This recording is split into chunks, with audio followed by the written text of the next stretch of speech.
ଏବେ ବି ଆଞ୍ଚଳିକ ପାଣିପାଗ ବିଜ୍ଞାନ କେନ୍ଦ୍ର ପକ୍ଷରୁ ବଡ଼ ଖବର ସାମ୍ନାକୁ ଆସିଛି। 10 ତାରିଖ ଯାଏ ରାଜ୍ୟରେ ହାଲୁକା ବର୍ଷା ସମ୍ଭାବନା ଅଛି। ତେବେ ସୂଚନା ଅନୁସାରେ ତା ପୂର୍ବରୁ ଭିଡ଼ିଓଟିକୁ ଗୋଟେ ଲାଇକ୍ କରନ୍ତୁ, ସବସ୍କ୍ରାଇବ୍ କରି ବେଲ୍ ଆଇକନ୍କୁ ପ୍ରେସ୍ କରନ୍ତୁ, ଯାହାଫଳରେ ଯେକୌଣସି ନୂଆ ଅପଡେଟ୍ ଆପଣମାନେ ଆମ ଚ୍ୟାନେଲ ମାଧ୍ୟମରେ ସର୍ବପ୍ରଥମ ପାଇପାରିବେ। ଡେରି ନକରି ଚାଲନ୍ତୁ ଖବର ଉପରେ ନଜର ପକାଇବା।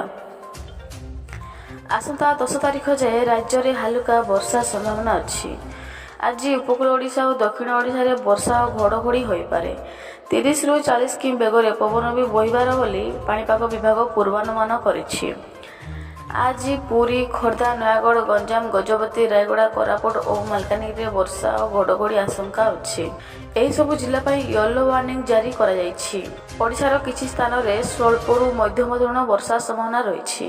ଶୁକ୍ରବାର ରାଜ୍ୟର ସବୁ ସହର ତାପମାତ୍ରା 40 ଡିଗ୍ରୀ ତଳେ ଅଛି।